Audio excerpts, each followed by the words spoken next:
The backbone of Captain Falcon's neutral is and always has been understanding what your opponent is trying to achieve and then counteracting it. This is because he doesn't necessarily have powerful characteristics you impose on your opponent.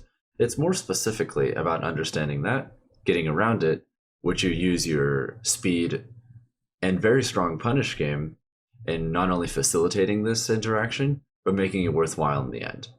Let's begin. Gafir and I partnered together to bring you my own line of merchandise, with new releases every few months. Check it out in the description. You'll start with Jab. So Jab is extremely fast, and it's one of Falcon's most important moves in neutral, because 1, it gives you a pretty safe option for closing distances and potentially getting Gentleman or Rapid Jab out of it. And it's a good way of checking various movement options. For instance, if you just run up and jab and it misses, cool, you lost almost nothing most of the time. Or you hit them and you get medium reward, so it's pretty low risk and lowish to medium reward, so pretty solid. The main way you want to go about doing this is what I call the double tap, which is to quickly press A twice when you're doing jab in neutral rather than doing a single jab or holding A instead. If you do the single jab by itself, you might not necessarily react in time to be able to take advantage of the combo you get into jab 2 and 3, for instance. Or conversely, you hold A and then you just sit there hitting nothing, which is entirely realistic because it's generally best used as a movement read or a movement check, and obviously you're not always going to be right. If you do the double tap, it takes only a hair longer than just doing one jab, but if you hold the A button after doing the second jab, you won't be committed to a third jab. And likewise, if an opponent gets hit by it and you're holding A, the second jab will then confirm into the third. So basically it's a way of having the strengths of jab 1 while also still being able to confirm rapid jabs and or gentlemen every single time you hit someone. So it's pretty solid. You also want to use Ftilt for similar reasons, although it's a little riskier, but it tends to get higher rewards at lower percents. Let me be more specific. The way you'll generally use it is also as a movement read. For instance, suppose you don't want your opponent to be in X position on stage, or you think that they might be running away from you, you can chase after them in Ftilt.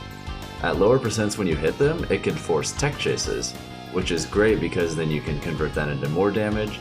It has pretty decent range. It's not slow, but it's not terribly fast either. It's just fast enough to get the job done. And then that knockback for tech chases makes it significantly higher reward than jab at lower percents. At higher percents it's usually better to just jab though, but you use them in pretty similar ways to check various kinds of movement options. Otherwise, you don't necessarily want to use up tilt or down tilt that much in neutral. You only really use up tilt in neutral if you're specifically reading someone landing on top of you in juggle situations. It can be pretty solid for that if you think that they're going to land on you quicker than you could hit with an up smash per se. Up smash is a move that you're going to be using pretty similarly to up tilt in that it's primarily a juggle tool that you're going to use to catch various kinds of approaches. You can use it to catch something like spin dash, it can anti-air. The move's amazing. Only downside is people fall out of it like a decent amount of the time, but even when they do, you don't get punished for it. You just don't get the full reward. But it's so amazing the rest of the time that there's little reason not to use it often anyway. It has a big hitbox, its range is great, it has good power to it, it has great damage, it starts combos, it ends stocks, it scoops people, it's so good. It's also just great for catching like landing options like Snake with grenades, Sonic down air, just about any aerial in the game that isn't a sword. And it's especially great in a lot of your combos that end where you don't necessarily have a clear path forward, but they're still a little bit above you. What you can do instead is to just run forward and now smash under them. Another important move in neutral is literally every single one of Falcon's aerials except for arguably the knee.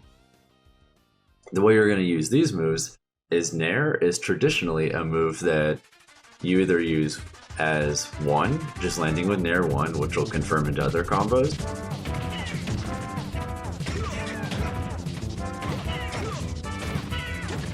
2, doing just short hop Nair immediately so that as more of an anti-air option, which is really solid for catching characters that like to short hop around a lot like ZSS. Or 3, starting Nair about halfway through your jump and then fast falling so that you land with the second hit of Nair.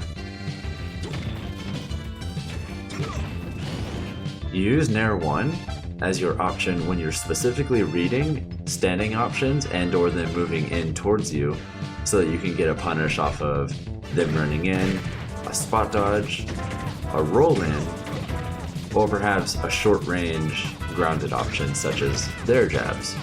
You use the immediate Nair as an anti-air to stuff out a lot of characters that jump around a lot like ZSS, like Mario, like a bunch of others, and it's great for that.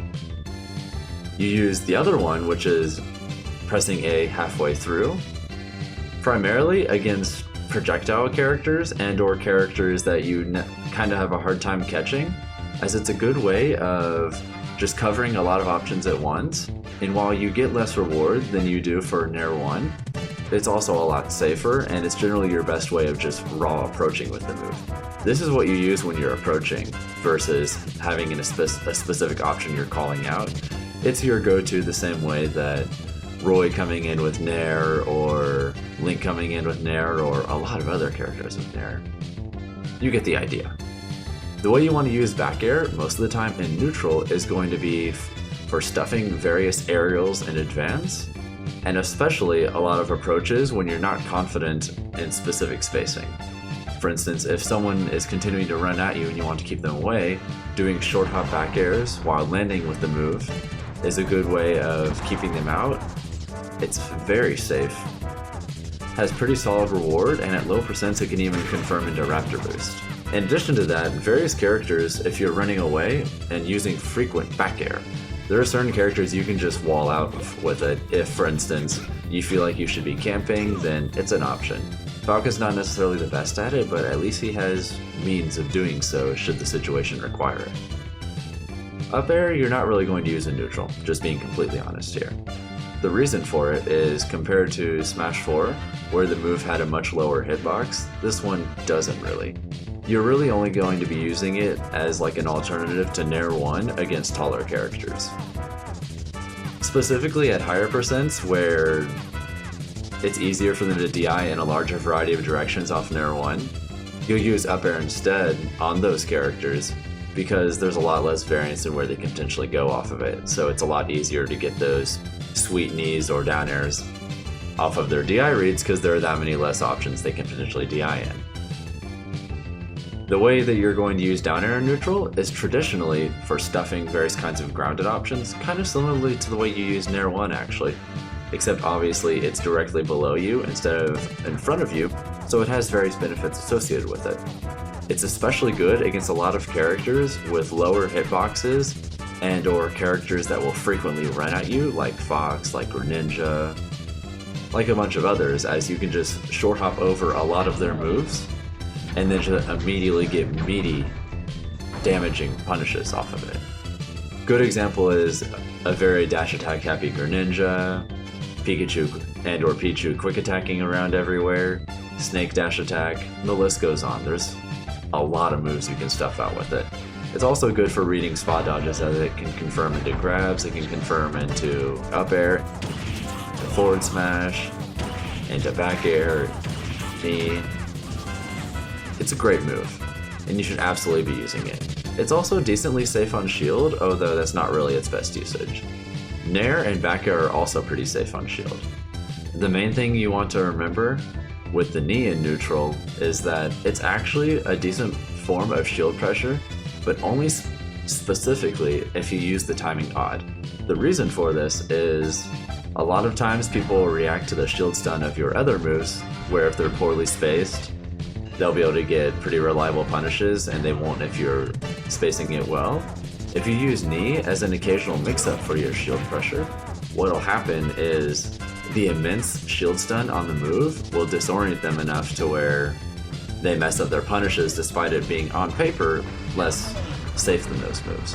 It also does significantly more shield damage, so because of this, although rare, you can snap shields with it. This is much more common in doubles though. Other moves you'll use in neutral are going to be Raptor Boost. This one's important. Despite the fact that it has some inconsistencies in some areas, there are various situations in which it is quite consistent. You're mainly going to be using the move as a way of checking various kinds of buttons that people like to press near you, as a way of just keeping them more honest. A lot of characters that might run at you with Nairs or just spam jabs or spam any kind of button mashing, Raptor Boost is pretty good for just going through those reliably due to its armor on startup, and then using it to start your own combos.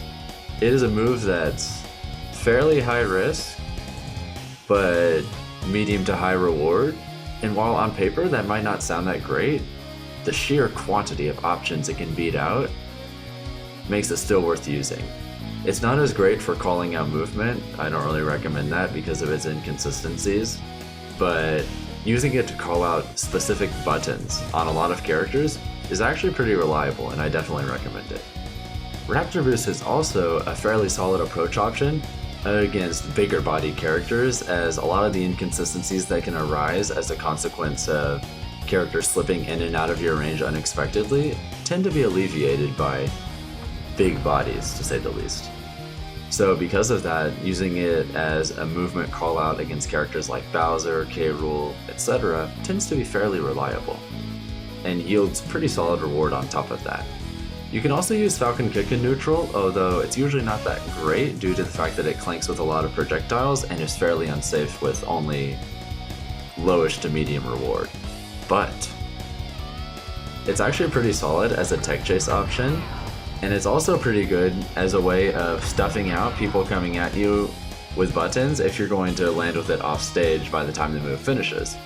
The reason for this is when Falcon starts the move, he actually shifts his hurt box slightly backwards, and this is one of the reasons why I use it from the ledge fairly often, because a lot of times they'll want to press a button at the ledge and then you just come out of it, hit them, and it's great. Especially at kill percents, and it forces them to change their ledge trapping plan accordingly. You can also use it as an edge guarding tool of sorts, but don't get too crazy with it. It's mostly just a tech chase option, a ledge get up option, and an occasional movement read that covers a pretty large distance. You've also got up B, but you're not really going to be using that in neutral much except as an out of shield option. And it is solid there, but remember, as good of an option as it is when it gets to come out, the fact that it's frame 14, it's fairly slow for an out of shield option. But provided you're trying to cover an option that's either not fast and or not coming immediately, it's fantastic, and it can cover a lot of options with pretty solid reward associated with it too. Just remember that it's fairly slow, and that a lot of times it's better to just reset the situation and go away than to just use up B willy-nilly. It's very easy to get punished, it's not worth it. There's also dash attack. Dash attack is a pretty important move because it's kind of like midway between Raptor Boost and, like, say, run up jab, where you get more out of it, and it's pretty solid for catching certain kinds of movement options when they're at high percents and you can kill them. It's usually pretty solid for that, and at lower percents it also sets up pretty decent frame traps with juggles and other things. You can also use dash grab pretty solidly as well, especially if you boost grab it.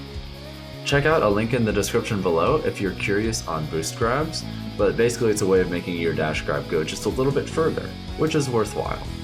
Even though Captain Falcon's actual dash grab range is not great because he grabs like a T-Rex, the fact that he's as fast as he is makes it still a pretty great dash grab overall, just because of the distance in which you can travel and grab someone in a short time.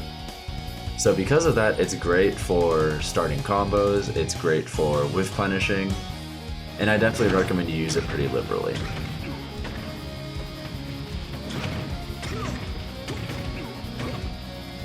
The main thing to think about at this point is understanding what specifically you're going to be doing with your movement. Falcon has pretty quick movement, but his turnaround's not that great, and it shifts him backwards. More importantly, it shifts his hurt box backwards. So a lot of your movement you're going to be making is specifically to move around a lot of the weaknesses associated with that, and to otherwise take advantage of the speed you have when moving forwards. Running forwards, you can move pretty quickly because you have the second fastest dash speed in the game, or run speed, my mistake. And because of that, you can threaten people from large distances and use this sphere to bait out options that you can then punish. Remember, a lot of the time it's best to not just dash dance back and forth, but to run forward, and then if you're going to move backwards, short hop or full hop backwards. This way you circumvent the turnaround animation altogether and get to just take advantage of Falcon's great aerial options in addition to his great forward movement. Gafir and I partnered with Reloaded, the #1 gaming optimization formula. It's good stuff and there are lots of delicious flavors to choose from. All purchases using the link below help the channel and are greatly appreciated. Thank you! You're going to be using a lot of his aerials for microspacing, his tilts, jabs, and grabs for approaching. Now the way you'll traditionally use your movement is you want to move quickly around your opponent to scare them, so that you'll then be able to get one of those whiff punishes I mentioned before, like dash grab, like dash attack, or other things. Those will be the cornerstones of your neutral. Now the way you're going to play against different archetypes will vary a little bit, but essentially against zoners, what you will traditionally do is use your speed to try and weave around their projectiles, but camp just long enough at the beginning to where you can find patterns in how they're throwing, say, X projectile. Are they moving forwards while doing it? Backwards? Does it seem like they're trying to accomplish specific tasks with specific ones? And if so, what can you do to get around them? Playing Falcon is, against zoners, a constant puzzle because you don't necessarily have a way of fighting them at a distance, so you're just always having to look through their projectile patterns to try and find a way in, and then once you get in, stay in as long as possible so that you can maximize your damage output. The way you're traditionally going to be playing against more brawler-esque characters is specifically finding out what their combo starters are, and then resigning yourself to the fact that if you get hit by other things in neutral, it's generally fine. You want to make sure that as many of your combo starters can land as possible and as few of theirs. And to otherwise, just focus on using a lot of your safer moves like back air, like Ftilt, and retreating neutral airs to try and govern space and keep them from being able to move around effectively. Take advantage of your speed. Use it to try and control the pace of a match. Even if sometimes their frame data will be greater than yours, we do have the run speed advantage and need to push it. Against more aggressive characters that have significantly better frame data than us, such as, say, Fox, we actually need to play a little bit differently. Against those characters who can just whiff punish pretty effectively, also like Greninja, Pikachu, etc., is you want to figure out what it is they're looking for in neutral, and then find ways of faking it so that you can get them to press those buttons, get out of the way, and then punish them for it. A good example is, if you find out you're against a Greninja who's waiting for you to land with an aerial and then whiff punish it with dash attack, something you can do is to short hop, fast fall to make it look like you're going to land with an aerial, and then immediately short hop again and down air so that when they come in, you hit them. Little things like that are crucial for stopping a lot of those characters, and they're going to be your main way of controlling space against them. To cap it all off, I hope you found this useful. If not, well, if you enjoyed the video, please like the video, subscribe to my channel below, and if you really like me for whatever reason, maybe you could check out the merch below, turn on notifications for my channel, and if you really like me, which I don't know, you might for whatever reason, then I ask that you turn off ad block on my channel. It helps me more than you know. That's it. Have a good one, guys. Hope you enjoyed the other parts of the guide as well.